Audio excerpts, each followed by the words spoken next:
Anne of Green Gables, by Lucy Maud Montgomery. Chapter 36. The Glory and the Dream.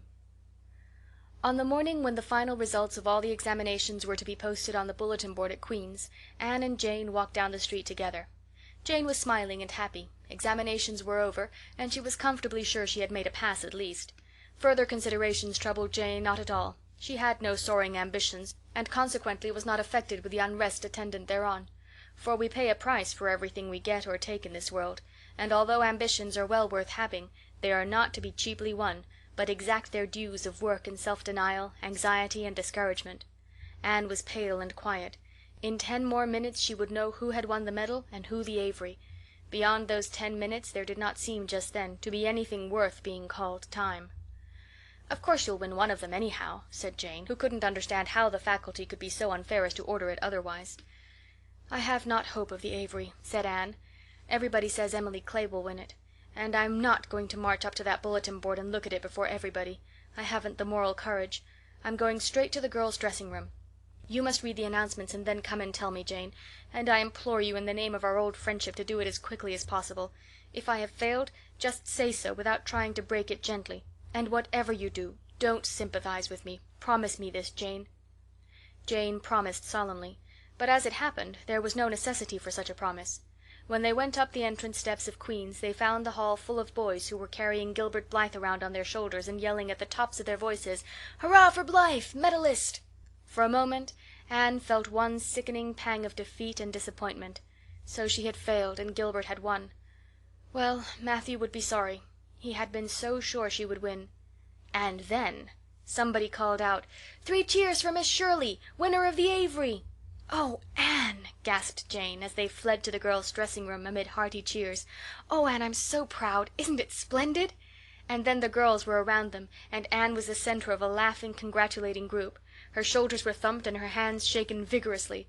She was pushed and pulled and hugged, and among it all she managed to whisper to Jane, "Oh, won't Matthew and Marilla be pleased? I must write the news home right away." Commencement was the next important happening. The exercises were held in the big assembly hall of the academy.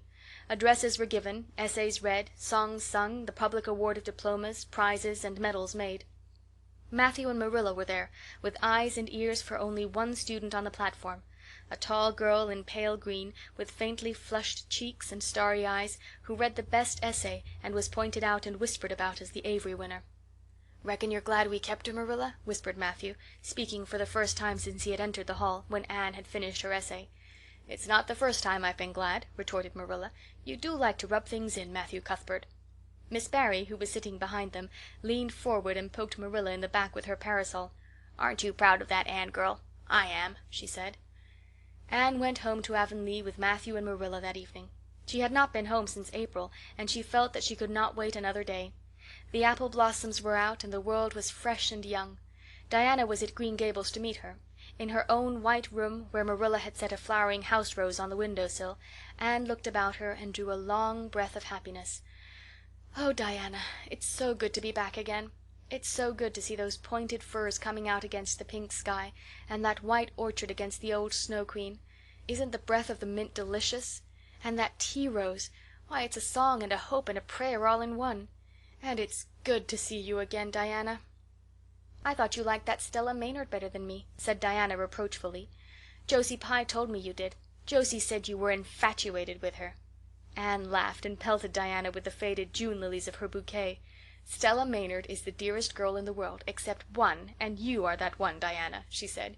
"I love you more than ever, and I've so many things to tell you, but just now I feel as if it were joy enough to sit here and look at you. I'm tired, I think. Tired of being studious and ambitious. I mean to spend at least 2 hours tomorrow lying out in the orchard grass thinking of absolutely nothing." "You've done splendidly, Anne. I suppose you won't be teaching now that you've won the Avery." "No. I'm going to Redmond in September. Doesn't it seem wonderful? I'll have a brand new stock of ambition laid in by that time, after 3 glorious golden months of vacation. Jane and Ruby are going to teach. Isn't it splendid to think we all got through, even to Moody Spurgeon and Josie Pye?" "The Newbridge trustees have offered Jane their school already," said Diana. "Gilbert Blythe is going to teach too. He has to. His father can't afford to send him to college next year after all, so he means to earn his way through. I expect he'll get the school here if Miss Ames decides to leave." Anne felt a queer little sensation of dismayed surprise. She had not known this. She had expected that Gilbert would be going to Redmond also. What would she do without their inspiring rivalry? Would not work, even at a coeducational college with a real degree in prospect, be rather flat without her friend the enemy? The next morning at breakfast it suddenly struck Anne that Matthew was not looking well. Surely he was much grayer than he had been a year before. "Marilla," she said hesitatingly when he had gone out, "is Matthew quite well?" "No, he isn't," said Marilla in a troubled tone. "He's had some real bad spells with his heart this spring, and he won't spare himself a mite. I've been real worried about him. But he's some better this while back, and we've got a good hired man, so I'm hoping he'll kind of rest and pick up. Maybe he will now you're home. You always cheer him up." Anne leaned across the table and took Marilla's face in her hands. "You're not looking as well yourself as I'd like to see you, Marilla. You look tired. I'm afraid you've been working too hard. You must take a rest now that I'm home. I'm just going to take this one day off to visit all the dear old spots and hunt up my old dreams, and then it will be your turn to be lazy while I do the work." Marilla smiled affectionately at her girl. "It's not the work. It's my head. I've got a pain so often now behind my eyes. Dr. Spencer's been fussing with glasses, but they don't do me any good. There is a distinguished oculist coming to the island the last of June, and the doctor says I must see him. I guess I'll have to. I can't read or sew with any comfort now. Well, Anne, you've done real well at Queen's, I must say. To take first-class license in 1 year and win the Avery scholarship. Well, well. Mrs. Lynde says pride goes before a fall, and she doesn't believe in the higher education of women at all. She says it unfits them for a woman's true sphere. I don't believe a word of it. Speaking of Rachel reminds me, did you hear anything about the Abbey Bank lately, Anne?"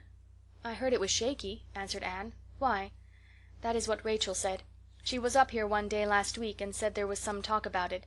Matthew felt real worried. All we have saved is in that bank, every penny. I wanted Matthew to put it in the savings bank in the first place, but old Mr. Abbey was a great friend of father's, and he'd always banked with him. Matthew said any bank with him at the head of it was good enough for anybody." "I think he has only been its nominal head for many years," said Anne. "He is a very old man. His nephews are really at the head of the institution." "Well, when Rachel told us that, I wanted Matthew to draw our money right out, and he said he'd think of it. But Mr. Russell told him yesterday that the bank was all right." Anne had her good day in the companionship of the outdoor world. She never forgot that day. It was so bright and golden and fair, so free from shadow and so lavish of blossom. Anne spent some of its rich hours in the orchard. She went to the Dryad's Bubble and Willowmere and Violet Vale. She called in at the manse and had a satisfying talk with Mrs. Allan. And finally, in the evening, she went with Matthew for the cows through Lover's Lane to the back pasture. The woods were all gloried through with sunset, and the warm splendor of it streamed down through the hill gaps in the west. Matthew walked slowly with bent head. Anne, tall and erect, suited her springing step to his.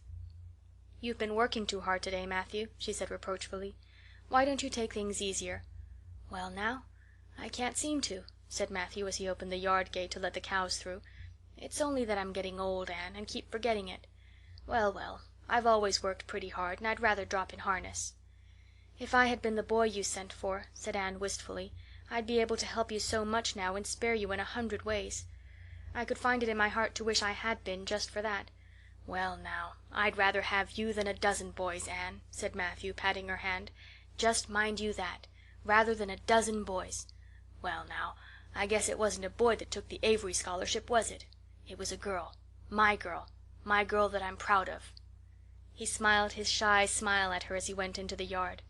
Anne took the memory of it with her when she went to her room that night, and sat for a long while at her open window, thinking of the past and dreaming of the future. Outside, the Snow Queen was mistily white in the moonshine. The frogs were singing in the marsh beyond Orchard Slope. Anne always remembered the silvery, peaceful beauty and fragrant calm of that night. It was the last night before sorrow touched her life, and no life is ever quite the same again when once that cold, sanctifying touch has been laid upon it. End of Chapter 36.